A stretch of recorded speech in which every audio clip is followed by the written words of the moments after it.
No importa lo que te detenga, despierta tus sentidos con la fuerza del tigre y el poder de hierbas aromáticas legendarias. Tiger Balm actúa rápido para calmar, revitalizar y restaurar. Siéntete mejor y vuelve a disfrutar la vida con Tiger Balm. Ser Podcast. Soy Esther Sánchez. Soy David Botello y esto es La Historia en Ruta. Caminante de la historia, hoy vamos a llevarte de vacaciones, desde los baños sagrados de los griegos hasta el turismo espacial de millonarios con jet privado, pasando por las cruzadas como excursión espiritual, los selfies masivos en el Coliseo, Cleopatra navegando por el Nilo a lo Beyoncé o Coco Chanel inventando el bronceado por accidente. Porque sí, las vacaciones también tienen historia y vaya historia. Hoy vuelve Ainara Ariztoy de la asociación Funerarte. Hola, vengo con Hola. Pamela. Con Pamela. Claro, vacacional. Dispuesta a bonita. pasar unas buenas vacaciones. Estupendamente aquí. Qué bien.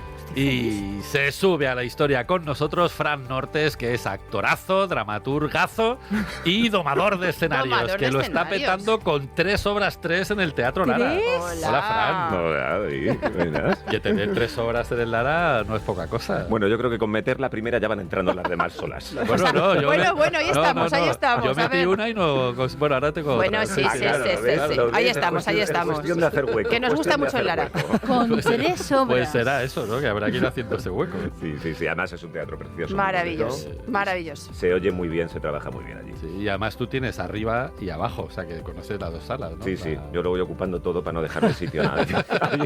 Hay un 92% de paro en la profesión y el 90% es culpa mía. La culpa es de Fran Nortes. Bueno, pues este es el plan, una ruta radiofónica por el deseo humano de largarse de todo. Si quieres acompañarnos, ¡súbete a la historia!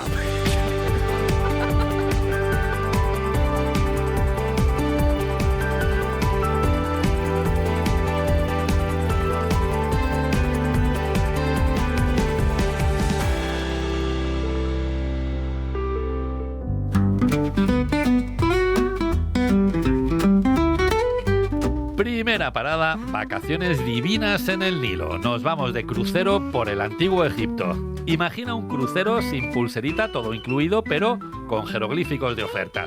El Nilo es la autopista líquida que surca un paisaje que parece pintado a pincelazo de oro. Orillas que huelen a loto y barro, una brisa que acaricia la piel con descaro y un sol que, como te descuides, te momifica antes de tiempo.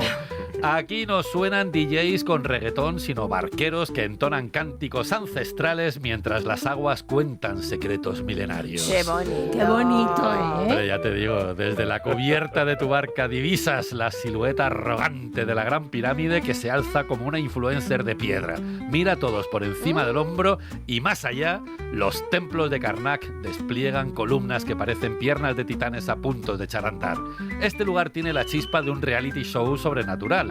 Dioses con cabeza de ibis, turistas con barriga cervecera, como la mía, sacerdotes chantajeando a faraones con sortilegios De y todo, demás de especies humanas y divinas. El antiguo Egipto es un festival de luz y polvo donde cada granito de arena podría contarte un cotilleo sobre Cleopatra y cada sombra parece el arrumaco de Anubis. Aquí no vienes a mirar.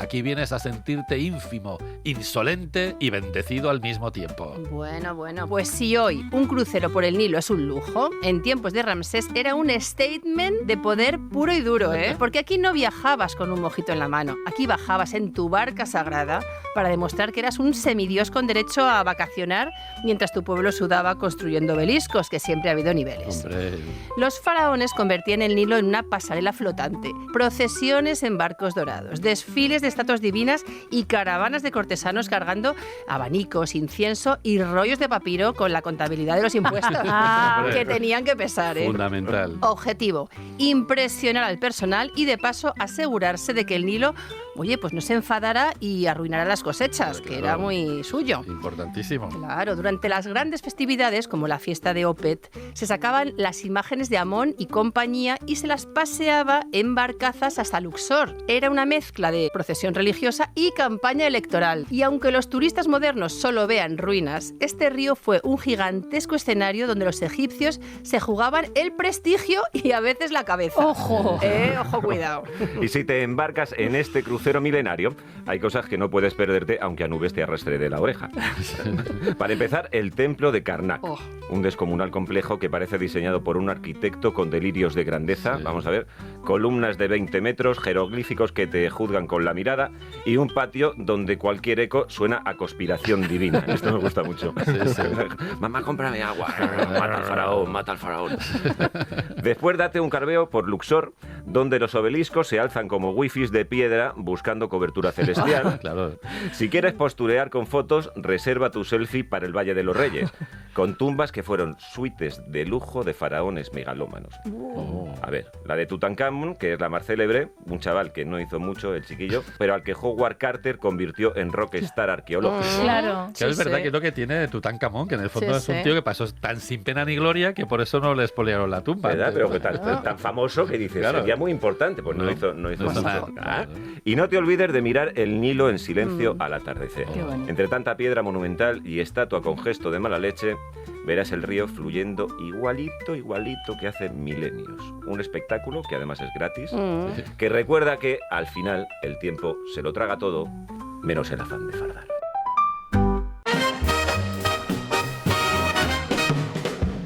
En 1954, junto a la Gran Pirámide, se descubrió intacto el barco solar de Keops, una barca de 43 metros de largo construida en madera de cedro del Líbano, sepultada con el faraón Keops hacia el 2500 a.C.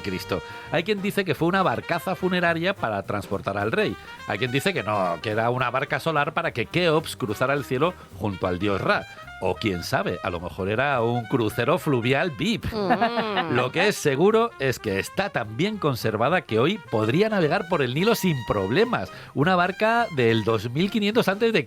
Antes las cosas se hacían. Se hacía. Claro, Hacía madera bien. de la buena, claro que sí. Claro, pues en el 2300 a.C., un tal Harkuf, un diplomático, hizo 4 expediciones, 4 a Nubia. Bueno, pues lo más épico de sus viajes no fue ni el oro ni los elefantes que trajo. No. En su última expedición le llevó al joven faraón Pepi II, Pepi me encanta, un pigmeo. Un pigmeo. Sí, o como le llamaban las fuentes sin rodeos, el enano. El enano. Le llevó un enano. Hay que llamar atención a contenido Sí. políticamente incorrecto. Oye, pero Correcto, lo sí. dijo Pepi. Bueno, pues en la tumba de Harkuf está grabado el texto de una carta del faraón adolescente en modo fanistérico que básicamente decía: Estoy tan ansioso que no puedo esperar a ver al enano que me traes. Si mola tanto como dices, te voy a colmar de honores y regalos. Allá por el año 1000 a.C., el jefe supremo del templo de Karnak mandó a un tal Wenamun, uno de sus sacerdotes, que fuera a Biblios a recoger unos troncos de cedro de Líbano. vete para allá, le dijo.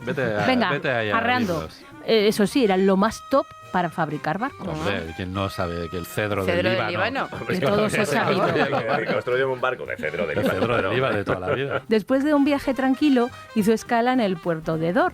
Allí, un marinero se piró en mitad de la noche con todo el oro y la plata de la expedición. Madre. Dios mío, catástrofe. Qué fuerte. Wenamun, flipando en colores, le pidió al príncipe Beder, que mandaba en la ciudad, que le compensara, porque las leyes de la hospitalidad decían que la ciudad tenía que pagar los robos si no pillaban al ladrón. Ostras. Claro, pero va el príncipe y le dice que tururú, Claro. porque el atraco ocurrió en el barco, fuera de su territorio. Ah. Así que Wenamun se fue con las manos vacías y una cara de primo importantísima. Sí. Al llegar a Biblos le recibieron con un ¿y este que pinta aquí? El rey Zacar Baal pasó de darle la madera gratis, que era lo habitual. Como Wenamun se había quedado sin pasta, tragó bilis y pidió a su sumo sacerdote que le mandara dinerito. Después de casi un año de hacer el panoli esperando, le dieron los troncos. Con un año de vacaciones. Ay, madre. Bueno, que justo antes de zarpar, los Yekers, uno de los pueblos del mar, pues van y le atacan. De verdad, qué mala Qué mala suerte. suerte. Por Dios. Esto va todo fatal. Bueno, el pobre Buenamun logró escabullirse, pero su barco se perdió por el camino. ¿Sabéis dónde acabó el barco? En Egipto. Chipre. En Chipre. Buenamun era un... Vamos. Un crack. Bueno, pero vamos, que allí encima casi lo lincharon los locales. Por el Bueno, amor de Dios, vaya que alguien ayude a aventura, esta pobrecito. persona. Y ahí ya se corta el relato. El Chimpún. rato y las vacaciones también. Ya se acabó. Lo más probable es que volviera a casa para contar su historia. Claro, Eso- porque si nos ha Si llegado, no, no. será que alguien la contó. Alguien la ha tenido que contar. Su epopeya está registrada en un papiro que se conserva en el Museo Pushkin. Perdonad la Pushkin. broma, pero debe ser largo el papel. ¿Qué es lo que le pasó a este Le hombre? pasó de todo.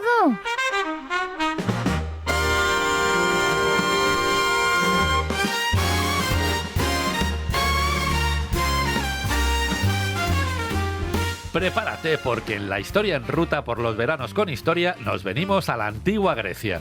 Cruzar la llanura de Elis en pleno agosto es como entrar en un horno con pretensiones olímpicas. A un lado el santuario de Olimpia con sus templos que parecen un decorado de espada y sandalia. Al otro Delfos, la embajada oficial de lo enigmático donde Apolo jugaba a hablar en clave. Si cierras los ojos escucharás un murmullo que es mitad viento, mitad susurro de miles de peregrinos que han venido a competir preguntando lo mismo: ¿voy a ganar? El suelo vibra de antiguas pisadas y apuestas clandestinas. Imagínate un festival deportivo mezclado con verbena religiosa y feria de especias. Madre. Olimpia y Delfos eran algo así como Las Vegas de la Hélade. Aquí se venía a ganar la gloria, a presumir de músculos y a tantear el futuro. Desde el estadio se divisaba un ejército de estatuas votivas, atletas en bronce con abdominales de pesadilla. Y por la tarde, cuando el sol se ablandó un poquito, Delfos se encendían dorados. Todo te recuerda que en Grecia ser turista era un arte. Había que sudar, filosofar y de paso, pues comprarte un amuleto o lo que sea. Un imán para la nevera. Eso. Y si quieres un buen culebrón helénico, aquí lo tienes. Venga. Queremos. Venga. Pues le damos Olimpia y Delfos, que compitieron durante siglos por ver quién era el más influyente. En Olimpia nacieron los Juegos Olímpicos, como su nombre indica, Claro. ¿Quién lo iba a decir? en el 776 a.C. Antes de ayer. Cuenta la tradición que este tipo de competiciones hundían sus raíces en los rituales fúnebres. A ti te gusta. ¡Muertis, muertis! Cuando Aquiles se enteró de que Héctor se había cargado a su colega Patroclo, que algo más había ahí que una Había amistad. algo más, claro. Organizó unos funerales que incluyeron sacrificios de animales y un campeonato de fuerza y de destreza para honrar su memoria. De ahí pasaron a convertirse en los juegos. Anda. O sea que esto Fíjate, empieza con ¿eh? Aquiles. Empieza con Porque le Por un mataron- muerto y porque le todo. mataron a Patroclo. Es que... ¿A que no decís Patroclo muchas veces? No. No. Este sarao deportivo empezó siendo un festival en honor a Zeus y acabó siendo un gigantesco escaparate de narcisistas. Políticos, poetas y mercenarios venían a Olimpia con la excusa de honrar a los dioses. Pero, de paso, cerraban tratos, chantajeaban a los rivales y se ligaban a quien se dejara. Ah, Y mientras tanto, los juegos se volvían cada vez más competitivos y más de un atleta se dopaba con brebajes de cabra o le hacía trampas al adversario, porque hay cosas que no cambian nunca. Delfos, por su parte, tenía el oráculo más célebre del mundo, la Pitia. La Pitia, la pitonisa. Sí, una sacerdotisa con look de influencer etérea, sentada sobre un trípode humeante como una reina, soltando profecías que se entendían menos que un prospecto farmacéutico en arameo. Reyes y generales se peleaban por su favor, soltando donativos tan generosos que Delfos parecía un bazar de lujo. El oráculo influyó en guerras, colonias y alianzas. Si Delfos decía ¡ataca!, se atacaba. Si recomendaba ¡retírate!, todos para casa. Que nadie te diga que el turismo clásico era puro idealismo, Que porque que no. Hombre, aquí había cositas. Había cositas. Si vienes a Olimpia, no te pierdas el estadio original. Hombre. Da igual que el graderío sea un simple terraplén.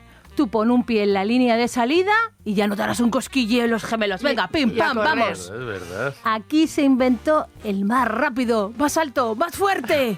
En el taller de Fidias, donde se fabricó la estatua crucero de Zeus, una de las 7 maravillas, aún se huele la ambición.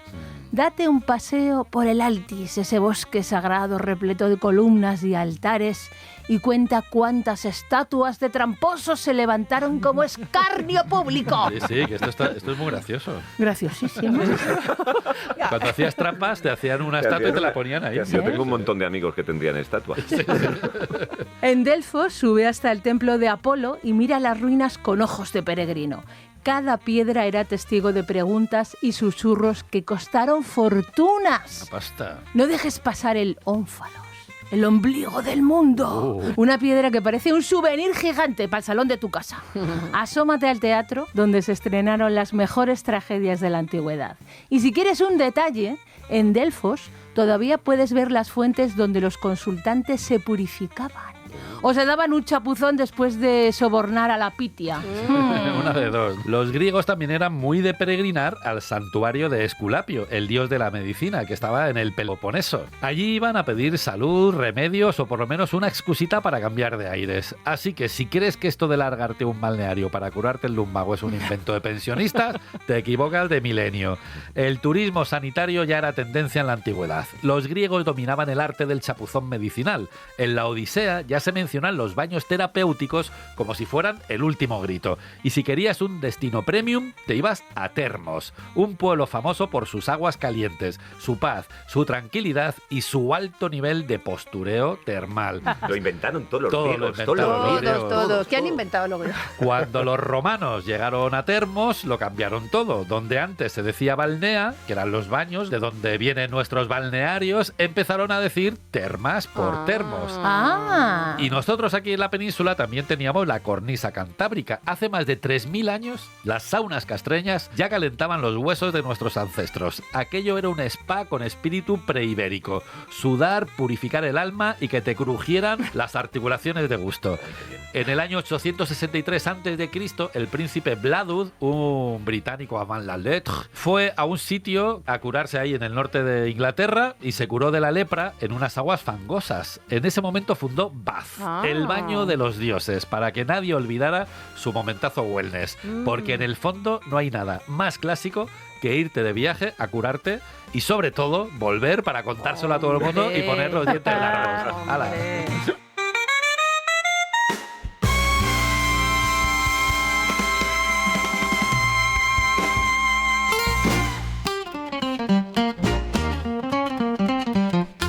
Historia en ruta por los veranos con historia llegamos a Roma, porque los que convirtieron las vacaciones de verano en un arte fueron ellos, los romanos. Los chicos ricos de Roma, tal que los emperadores y los patricios, se marchaban de la ciudad en verano para huir de la canícula. La canícula. La canícula, según la RAE, es el periodo más caluroso del año.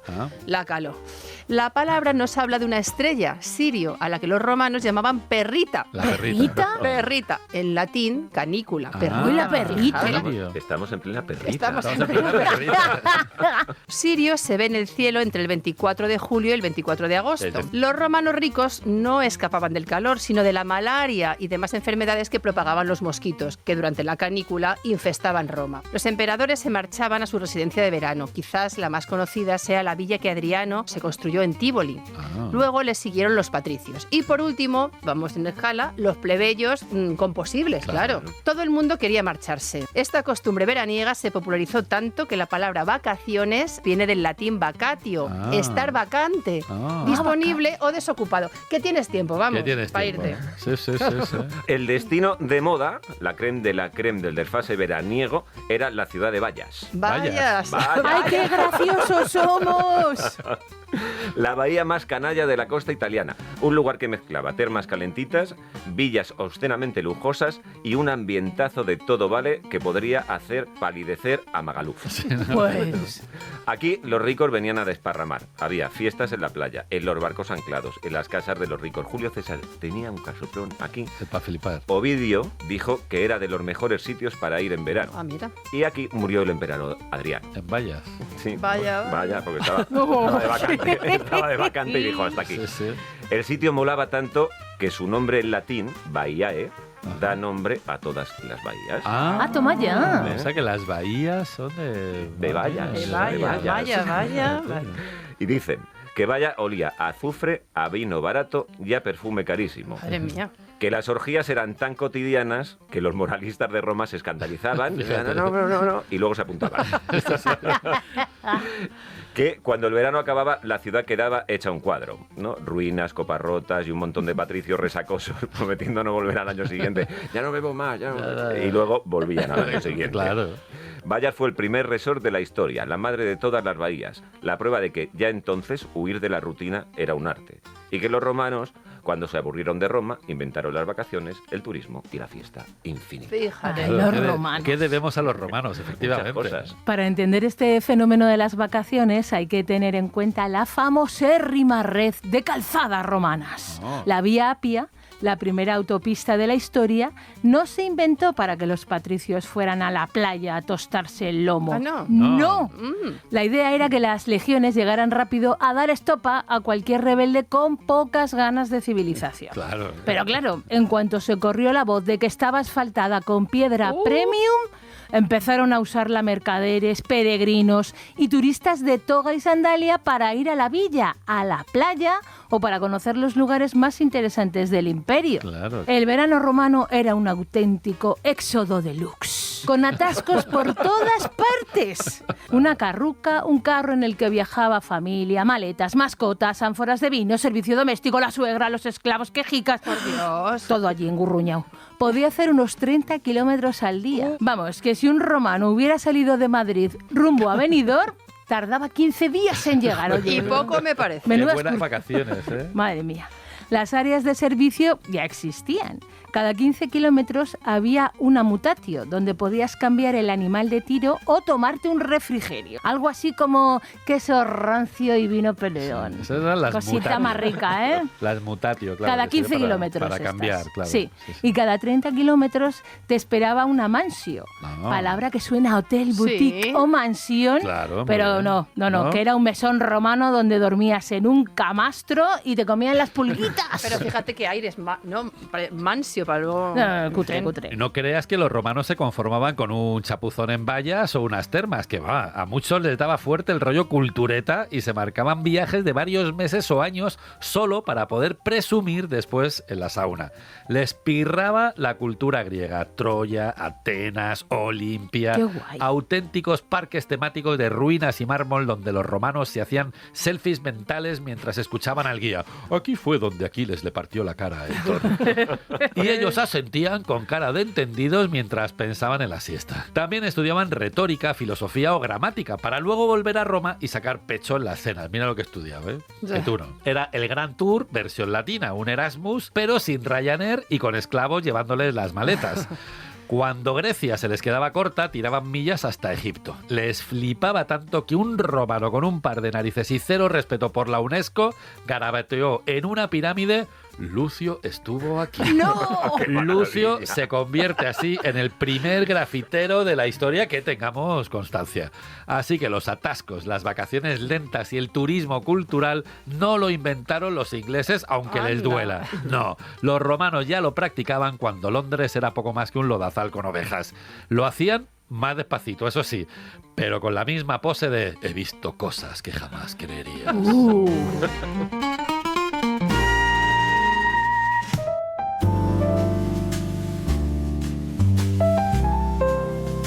En la historia en ruta por los veranos con historia nos plantamos en Jerusalén. Edad Media, venga. Aquí huele a incienso, sudor rancio de peregrino y especias que llegan en caravanas desde Alejandría. Huele mal. Es que cuando mezclas se te queda no. ahí. Esto es como un plató inmenso de serie épica. Jerusalén, con su polvo dorado, sus murallas cicatrizadas y ese aire de centro del mundo que a todo el que pasa por aquí le da por apropiarse. ¿Qué Es tiene verdad, esto, ¿no? Es verdad. ¿Qué tierra esta? Claro, porque es que aquí nunca ha faltado una buena guerra santa, ni los pactos traicioneros, ni los desfiles de iluminados convencidos de que la ciudad les pertenece por derecho divino, que esto es un Claro que siempre sí, así, claro ¿no? que sí. El aire quema de puro sol y de pura tensión. Si afinas el oído, oirás el retumbar de las sandalias de los cruzados, el murmullo de los monjes y el clac clac de los burros cargados de reliquias verdaderas y falsas. Sí, de todas. Desde lo alto, la ciudad es un mosaico de cúpulas y tejados polvorientos. Allá, la cúpula de la roca reluce como un sol en miniatura. Aquí, la iglesia del Santo Sepulcro se aferra a su leyenda de redención y negocio. Todo es intenso, casi insoportable de intenso. Los colores, las oraciones, la sospecha de que Dios toma notas de cada paso que das. Jerusalén se parece a una de estas familias que fingen llevarse bien en Navidad. Pero en realidad todos andan planeando cómo quedarse con la herencia. Claro.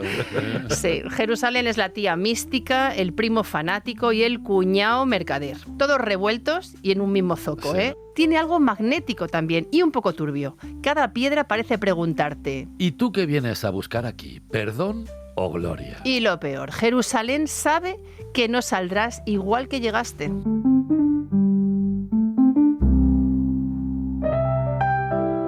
En el siglo IV, la emperatriz Santa Elena, madre de Constantino el Grande, se plantó en Jerusalén con un propósito: encontrar las reliquias más sagradas del cristianismo. Ahí anda. Se cuenta que, con más entusiasmo que método arqueológico, se dedicó a excavar aquí y allá y a preguntar por las reliquias, hasta que, por milagro, por arte de fe o por puritito marketing, No se sabe, por una de las tres por cosas. una de las tres, Sí. dio con la verdadera cruz. Ahora os explico por qué era A la ver, verdadera. sí, a ver. Dio también con los clavos de Cristo y con el Santo Sepulcro. Toma ya. ¿Qué Vamos. hacía? Según la tradición, encontró 3 cruces. 3. Ah. Por eso una era la verdadera. Claro. Para saber cuál era la buena, tocó a una mujer moribunda con cada una. Ah. Con la primera no acertó, con la segunda tampoco, y con la tercera la enferma se levantó como si le hubieran dado un Red Bull celestial. ¡Oh, milagro! Milagro. Ya, claro. y dijo, esta es la es, verdadera. esta Ahí es. está. Así que con este reality milagroso, la primitiva ciencia cristiana descubrió cuál era la auténtica cruz de Jesús. Sí, sí, sí. Elena fue, en esencia, la primera cazadora de reliquias con respaldo imperial Sí. y la que encendió la fiebre del turismo sacro, que luego imitarían legiones de peregrinos europeos. Claro, porque la gente empezó a viajar ahí a Claro. Jerusalén para ver las reliquias. A ver si claro. encontraba otra cruz. Las que no se llevó a Roma, claro. Que ya nos estaba diciendo Esther que había verdaderas y falsas. Ah, claro. Pues ahí. Pero lo suyo no era solo devoción, lo de Elena. Elena también sabía que su hallazgo consolidaría el poder cristiano sobre la ciudad y pondría a Roma en el mapa celestial. Claro. Más que una peregrina, vino para llevarse a casa las reliquias y, de paso, cimentar la autoridad del imperio.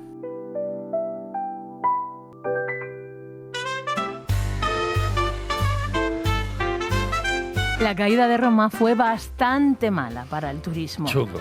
Se acabaron los veraneos en vallas, los baños termales y las escapadas culturales a Grecia. Bye bye. Claro. Entre guerras, pestes y calzadas hechas polvo, pues ya no viajaba nadie. Hombre. Bueno, salvo los ejércitos, que iban de masacre en masacre, y los mercaderes, que se jugaban el pellejo por 4 especias. Pues el resto de la humanidad se quedó en su pueblo. Me extraña, Vamos ¿eh? para el pueblo, iba. Hombre. Claro. Hasta que tímidamente algunos locos valientes y creyentes se echaron otra vez al camino. Los musulmanes iban a la Meca, los cristianos a Tierra Santa o a Roma, o a Santiago de Compostela también, ojo, cuidado. Qué maravilla, Claro. Santiago. Y nacía así el turismo espiritual. Así, entre ampollas y oraciones, pues surgieron los primeros viajes organizados de la historia, guías que sabían dónde pisar, rutas con albergues, hospitales, puentes y hasta panecillos con indulgencia.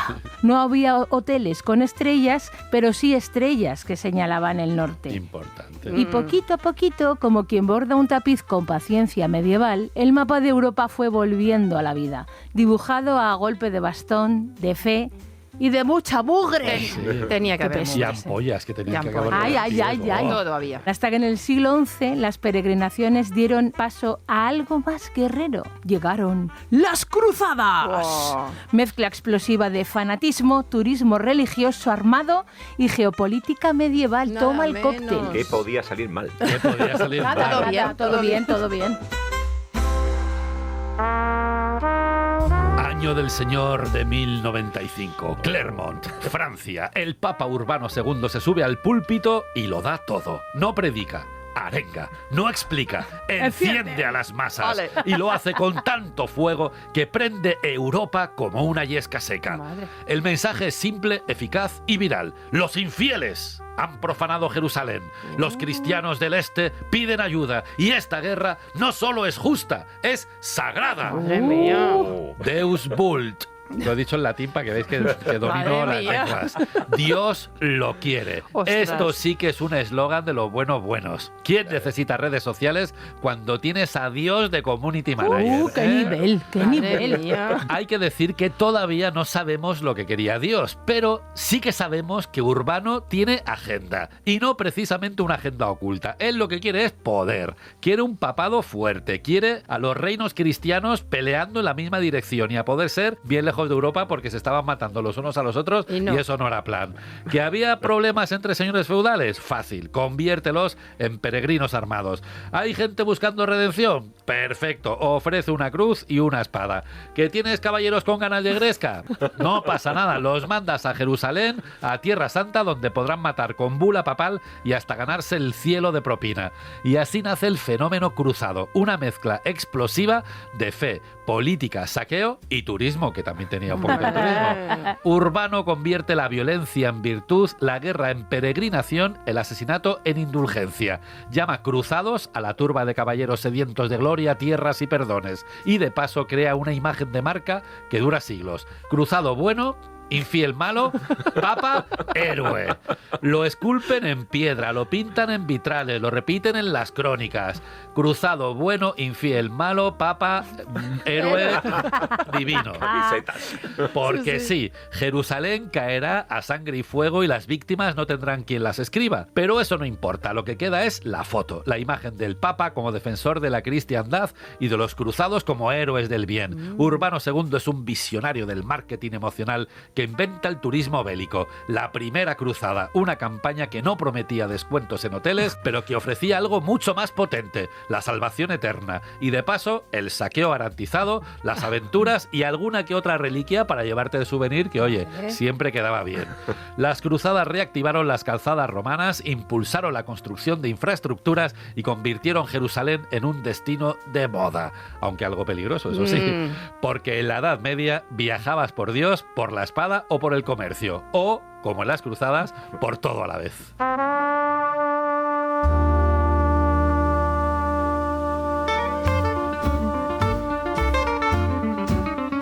Mucho antes de que existieran Ryanair, la mochila de Decathlon y los influencers de viajes, ya había Erasmus. Pero sin beca.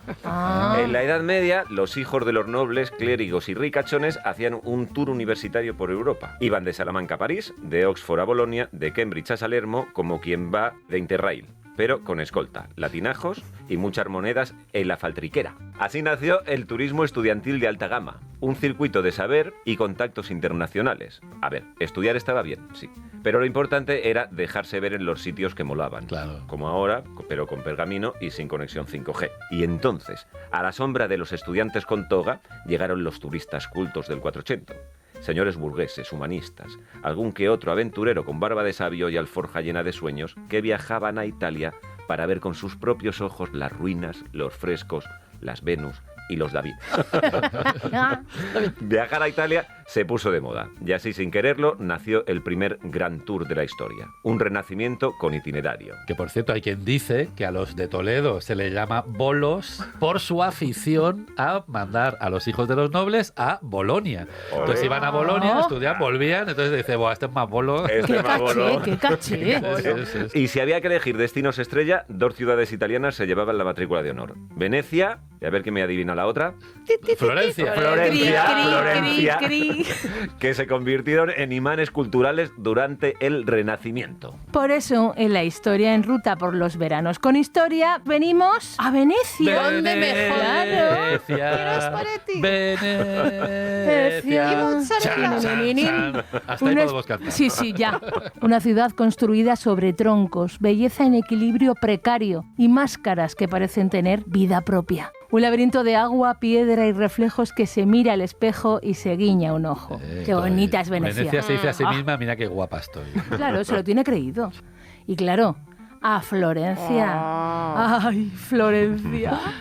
Bajo el mármol de sus iglesias late una pasión desbordada por la proporción, la perspectiva y el genio. Si Venecia es una cortesana refinada, Florencia es un escultor con los dedos manchados de ideas. Ambas son escenario y actriz principal, pasado y presente. Y entre sus callejones, pues te da por pensar que si vas a tener una epifanía artística, será aquí o no será. Claro, sí.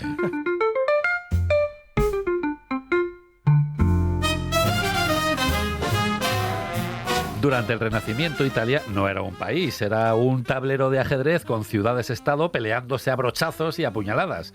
Venecia, la Serenísima, era una potencia comercial disfrazada de república, pero mandaban los dux y sobre todo los billetes. ¡Qué raro! Si vienes por Venecia y te plantas en la plaza de San Marcos, estarás pisando la escena de uno de los primeros grandes atracos turísticos de la historia.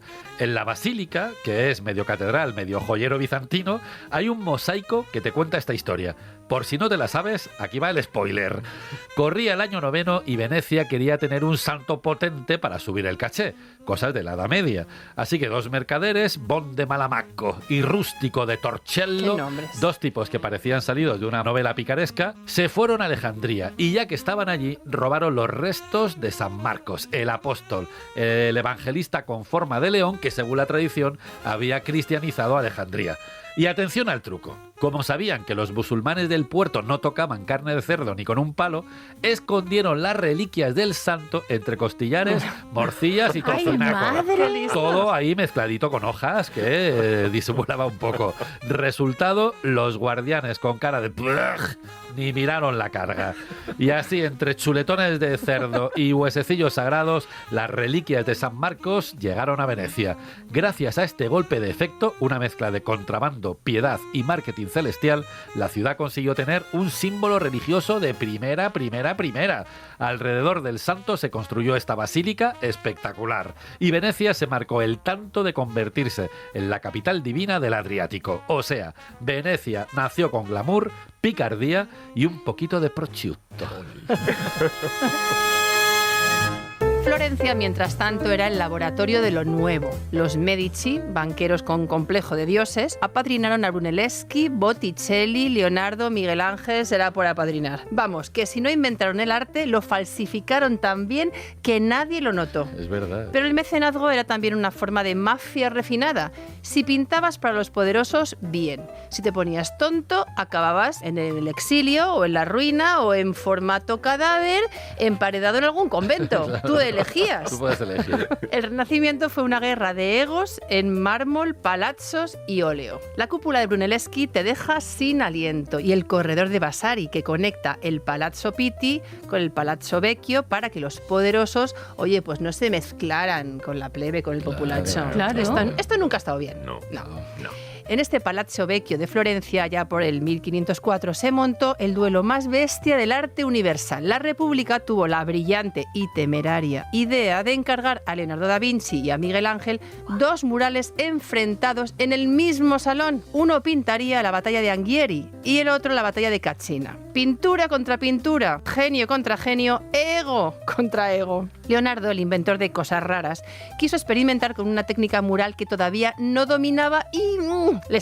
Oh. Adiós. Sí, la pintura empezó a chorrear, ¡No! a escurrirse como si llorara de vergüenza de lo mal que estaba.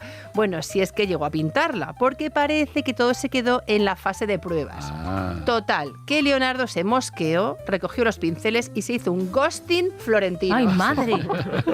Se fue sin decir chao pescado, dejó el mural a medias como si fuera una mala cita de Tinder. Yo me Ya piro está, ¡Ay, te me quedas! voy. y ya está. Miguel Ángel, por su parte, ya estaba listo para dejar a medio planeta sin respiración. Hizo unos bocetos enormes que ya eran obras maestras en sí, pero justo entonces le llegó un WhatsApp con sello del Vaticano. Julio II le exigía que dejara todo y se fuera con él a pintar la Capilla Sixtina. Vaya, por Dios.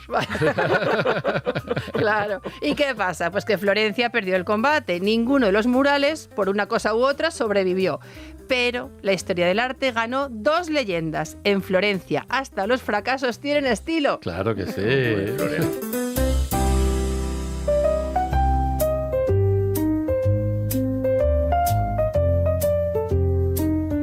La inercia del viaje por Italia culminó en el Grand Tour. A ver. Era como el Master VIP de la aristocracia. Un viaje iniciático, cultural y fiestero que se puso de moda entre el siglo XVII y el siglo XIX, sobre todo en el mundo anglosajón. Vamos a ver, los protagonistas eran chavales de clase alta, más estirados que un corsé. Salían de casa con cara de seminaristas y volvían hechos unos casanovas con bibliotecas. La idea era completar su formación, ver ruinas romanas, admirar a Rafael, aprender a vestir como un veneciano, hablar como un parisino y beber como un napolitano. Sobre todo lo Esto es último, importante. Sobre todo lo ¿eh? último, volvían hechos unos Sí, hombres. sí. ¿no? Claro. Sí. También venía bien para aprender idiomas, escribir diarios intensitos y sobre todo codearse con lo mejorcito de la nobleza continental. Y con lo peorcito también, porque, como dice Sabina, las malas compañías son las mejores. Qué gran verdad. Y además siempre ayudan a madurar. Claro, efectivamente. Del Gran Tour siempre volvían con un cuadro en la maleta, un amante en la memoria y algún poema en francés que fingían haber escrito ellos mismos. ¡Oh, la, la! Nada mal, desde luego, para empezar la vida. Claro que sí. Antes del Interrail, del Erasmus o de perderse por Tailandia de mochilero, pues hubo una pandilla de jóvenes europeos que se lanzó a viajar por pura necesidad existencial. Eran los románticos. Claro. Y viajaban para vivir, bueno, o para morir en el intento. Claro. En la historia en ruta por los veranos con historia estamos en la Europa de principios del siglo XIX.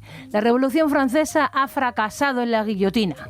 Los ideales de la Ilustración hacen aguas y la razón ilustrada empieza a flojear. Claro. Sí, es verdad que ayuda a vivir mejor, pero la razón no puede explicarlo todo.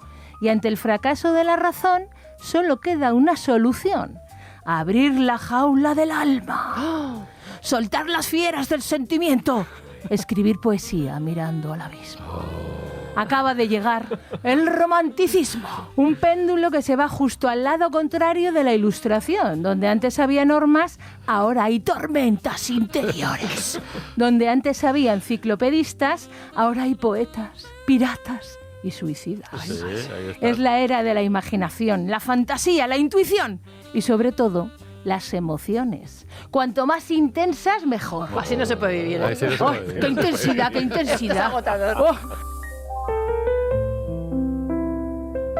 Los románticos lo que quieren es vivir a tope, Claro. tener experiencias de libertad, de rebeldía, de sentimientos arrebatados, de vida y de muerte. Es la época de las rimas de Bécquer, del suicidio de Larra, de la canción del pirata que gritó Espronceda desde la cubierta de su verso. Que es mi barco, mi tesoro, que es mi Dios, la libertad, mi ley, la fuerza y el viento, mi única patria, la mar. Los románticos, como decíamos, quieren tener experiencias, así que salen de su zona de confort y empiezan a viajar. No para saber más, como en el Gran Tour. Lo suyo es un viaje poético que busca sentir el vértigo del paisaje, el temblor de la historia, la punzada de un amor imposible. El romanticismo convierte el viaje en experiencia mística, estética y salvaje, en la metáfora de la vida. Stendhal, uno de los grandes viajeros románticos, lo entendió perfectamente. En Florencia le dio un jamacuco de belleza tan intenso que, como él mismo contó, la vida estaba agotada en mí, me latía el corazón, andaba con miedo a derrumbarme. Desde entonces Stendhal da nombre al síndrome del viajero sobrepasado por la experiencia y que se queda así como extasiado, que le da un stendhalazo. Además, Stendhal es el primer escritor que utiliza la palabra turista cuando escribe Memorias de un turista. Es el primero en darse cuenta de que la manera de viajar está cambiando. Ya no solo viajan los ricos, ahora cualquiera con tiempo y ganas de complicarse la vida puede viajar para visitar monumentos, capitales europeas y ciudades de vacaciones. Y ahora nos venimos al Mont Blanc. Hondo. Imagínatelo en pleno siglo XIX. No hay Instagram, ni postales, ni Google Earth. Una mole de hielo y piedra que nadie sabe muy bien cómo luce, hasta que Mary Shelley, la autora de Frankenstein, viaja con su entonces amante poeta hasta el Mont Blanc. Se queda ojiplática y escribe. Nunca había imaginado cómo eran las montañas. Claro. Claro. Hoy, haya sido o no haya sido al Mont Blanc, lo has visto 1.000.000 de veces. Pero en el siglo XIX ni se imaginaban cómo era. Pues te lo Claro, puedes es que imaginar, esto, a ¿cómo ver, se es que esto imagina verá que es eso? muy fuerte. Antes ibas no había Instagram. Claro, tú ahora viajas a sitios que ya conoces porque lo has visto 1.000.000 de veces, pero Claro. antes no. Antes no. Tía. Claro, y tú imagínate que llegas ahí con esta señora, no sé, 18 años tendría, 17, y se planta delante del Mont Blanc. Eso es para flipar en Claro, y por colores. mucho que sea en Mont Blanc, que es un spoiler en sí, claro. no te lo imaginas. No te lo- Uy. ¿Cómo te lo vas a imaginar Claro. eso? Pero ella diría, uy, pero ¿cómo? Claro, ¿Qué es qué esto? fuerte. Pues dado a esto, a la Shelley le dio un estandarazo Normal. al vino en toda regla. No me extraña. Porque aquello era otra cosa, un sentimiento de maravilla salpicado por un poco de locura. Ah. Los románticos convierten la naturaleza en el lugar perfecto para exaltar la emoción del alma. Claro, claro, es que ay, qué bueno. Mira los pelos. Y aquí, en este paisaje que parece diseñado por Turner, en su día más dramático, estalló una de las escenas más legendarias del romanticismo. La Shelley, Lord Byron, sí, el guapo, el intenso, el poeta maldito. El doctor Polidori, secretario de Byron, y Claire Clermont, hermanastra de la Mary, ¿no?, y amante de Byron, se refugian en una casa junto al lago de Ginebra. Por Dios. Pues es el famoso viaje a los Alpes del que habla Gonzalo Suárez en Remando al Viento. Peliculón. Sí. Peliculón. Al quinteto más famoso del romanticismo les pilla un tiempo malísimo, porque aunque ellos no lo saben, el año anterior en Indonesia entró en erupción el volcán Tambora y fue tan tremendo que las nubes de ceniza cubrieron todo el cielo del mundo y la temperatura bajó muchísimo. Este momentazo climatológico ha pasado a la historia como el año sin verano. Qué buen momento para viajar a los Alpes. Es el mejor momento. Madre mía. Así que la pandilla romántica se pasó 3 días sin poder salir de casa. Claro, no me extraña. Se dedicaron a leer en voz alta relatos de fantasmas hasta que Byron se hartó y retó a sus compillogis a que escribieran una historia de terror. Venga, para entretenerse. Y al loro. Polidori contó El vampiro, obra que inspiró el Drácula de Bram Stoker. Nada mal. Y Mary Shelley escribió la primera versión de Frankenstein. En un ratico. Ahí, en nada. Aquí, a los pies del Mont Blanc, se inventó el terror moderno, la ciencia ficción y un nuevo tipo de turismo, el de encerrarse con los colegas en casa a contar historias de fantasmas. Total, que el romanticismo convirtió el Mont Blanc en el altar de lo sublime, en el balcón hacia el abismo y en retiro para parir monstruos literarios. Madre. Un lugar donde el alma se congela de emoción y donde, si te pasas de épico, acabas pariendo a Frankenstein.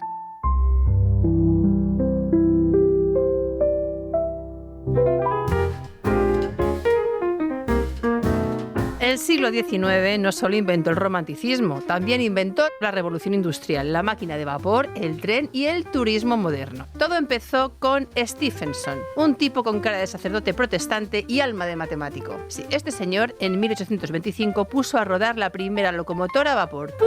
Un año después ya estaba funcionando la línea Manchester-Liverpool, que llevaba obreros, mercancías y londinenses con ganas de salir de la ciudad, con ganas de irse. Hombre, claro. Porque en cuanto el tren empezó a echar humo, los ingleses echaron millas. Las compañías ferroviarias se dieron cuenta de que si bajaban el precio del billete, podían llenar los trenes de gente. Claro. Menos dinerito, más gentecita. Y así aparecieron los billetes de tercera. Ah. Sí, ya no viajaban solo los ricos, los curritos, los funcionarios, los románticos con presupuesto ajustado también podían. Y todos se subieron al tren rumbo a la costa. Qué maravilla. Sí. Para que los ricos siguieran sintiéndose especiales, nacieron los trenes de lujo, pues tal que el Oriente Express. Viajar en tren sí, pero con mayordomo, champán, compartimento propio para las penas y asesinatos de Agatha Christie. Claro, eso es fundamental. Me encanta. En España, uno de los primeros trenes fue el de Madrid a Aranjuez. No por necesidad económica, no, sino por capricho real. Así les poníamos más fácil las vacaciones a la familia real. Claro. Y claro, si Isabel II podía ir a Aranjuez, los madrileños también. Hombre, perdona. El tren les abrió la puerta a las vacaciones. Así que el ferrocarril democratizó el viaje, aceleró la huida de las grandes ciudades y movió sueños y billetes. Sobre todo billetes. De todo Billetes de tipo. tren, billetes de tren, Y de todo claro. tipo para comprar. A mediados del 19, viajar era cosa de valientes, ricos o románticos, como estamos viendo. Hasta que llegó un inglés espabilado, un tal Thomas Cook, y dijo: ¡ojo, que aquí hay dinerito! Y se montó un modelo de negocio. Empezó escribiendo guías de viaje. Luego organizó un viaje en grupo para asistir a un congreso antialcohólico. ¡Vaya ironía! Fantasía esta, ¿eh? Sin ¿Perdona? darse cuenta, Cook acababa de inventar el viaje organizado. Claro. Billete de tren, comidita, actividades, es el primer todo incluido de la historia. Y cuando quiso darse cuenta, Thomas Cook se había montado la primera agencia de viajes del mundo. Casi a la vez, los periódicos y las revistas descubrieron que viajar también vendía en papel. Toda la prensa ilustrada tenía su sección de viajes y empezaron a surgir las revistas especializadas. La más célebre, National Geographic, que nació en Estados Unidos a finales del 19 y convirtió a los lectores más intrépidos en exploradores de salón, con mapa desplegable y todo. Así, mientras los románticos se derretían mirando montañas, los industriales montaban trenes, los burgueses se tostaban al sol de Brighton y los editores vendían suscripciones, el turismo pasó de ser una experiencia a ser un negocio. Y en este caldo de cultivo nació el trotamundos de tinta más visionario, Julio Verne. Ingenioso, soñador, obsesionado con barcos, globos, submarinos, trenes, planetas y sobre todo con viajar para saber, para ver, para sentir. Decía que... Viajar es el gran placer de la vida. Y lo decía así, ¿eh? Oye, y eso que no viajó tanto como contaba, ¿eh? No tanto. No. Pero nadie como él supo capturar el espíritu del siglo XIX, la revolución industrial, el vértigo del descubrimiento tecnológico, la fe en el progreso científico, el viaje como aventura y el derecho de todos a soñar con otros mundos. Si os interesa Julio Verne, por cierto, os recordamos que hicimos un programa chupi en La Historia en Ruta y que dedicamos el mes de marzo a sus novelitas. Claro, Que hay con que escuchar todos el programa. Los extras.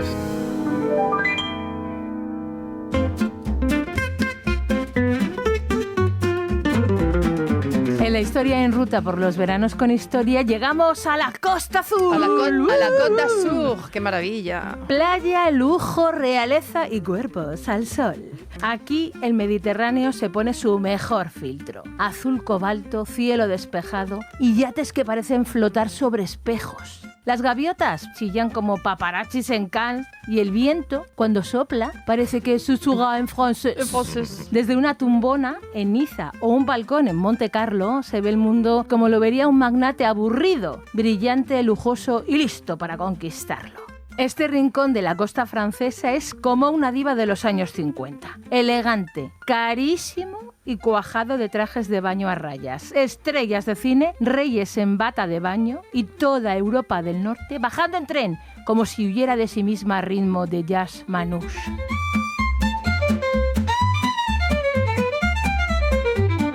En el siglo XIX los médicos pusieron de moda tomar las aguas. Baños de mar, brisa marina, luz solar, terapia total. Los aristócratas británicos, que solían ir a morirse a Suiza, decidieron mejor venir a vivir al sur del país. Lo veo claro. Yo no me vas a parar. Claro. Claro, es que... La Costa Azul era un sanatorio con vistas. Victoria Eugenia, señora de Alfonso XIII, se instaló aquí, en la Costa Azul, por prescripción facultativa. No porque ella quisiera. No porque quisiera la muchacha, No. no. Lo suyo no era postureo, era tuberculosis. ¡Ay, madre! Claro, Sí, claro. sí. Y ya que estaba aquí, aprovechaba para alternar con la realeza exiliada y escapar de los Borbones. La realeza rusa llenaba estas playas antes de que Lenin les cerrara el chiringuito. Eduardo VII se bañaba en Niza, pero con escolta y sin mojarse el bigote. Y cuando llegó el siglo XX, ¡boom! La Costa Azul se convirtió en the place to be. La ribera de los Fitzgerald, Picasso, Cocteau y hasta el duque Windsor con Wallis Simpson. Oh, Lo ahí más- estaban lo más todos. grande. Estaban todos. Lo más grande. Sí. Y luego llegaron los aviones, el cine y Brigitte Bardot. En bikini. Y el sueño balneario se convirtió en industria de vacaciones. Claro que sí. Bueno. Con esto vais a flipar, ¿no? Porque en los locos años 20, cuando las damas finas huían del sol como de la peste y la palidez era sinónimo de estatus, cuanto más blanca, más señorita, va Coco Chanel y lo reventó todo, sin querer. Fíjate. Resulta que volvió de unas vacaciones a bordo del yate del duque de Westminster, nada menos, que no era precisamente un barquito de papel, y se dejó acariciar por el sol de la Costa Azul. Achicharrar. O sea, se achicharró, Ay, se madre. quemó de Claro, arriba abajo. claro. Volvió a tierra con el moreno subido y una quemadura que no la cura ni la nivea, vamos, Pobrecita. fatal. Cocida. Pero en vez de taparse con polvo de arroz y abanico, se dejó ver tal cual, morenaza, sonriendo a los fotógrafos como si el sol fuera lo más chic del mundo. A ver, que no es que pensaran marcar tendencia, tampoco. Fue un poco así, sin proponérselo, sin campaña.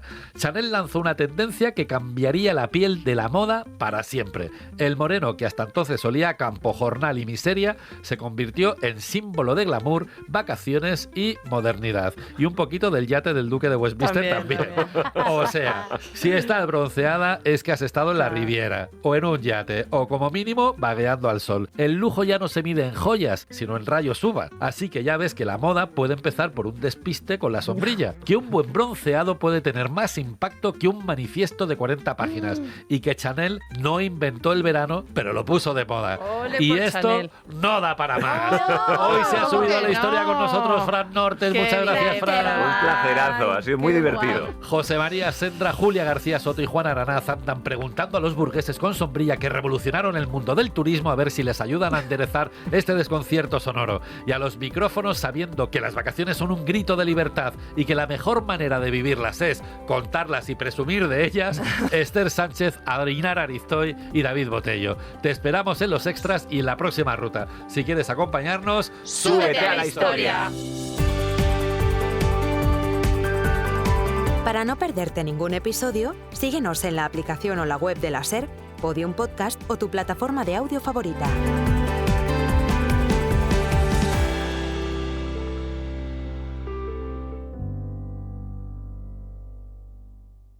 No importa lo que te detenga, despierta tus sentidos con la fuerza del tigre y el poder de hierbas aromáticas legendarias. Tiger Balm actúa rápido para calmar, revitalizar y restaurar. Siéntete mejor y vuelve a disfrutar la vida con Tiger Balm.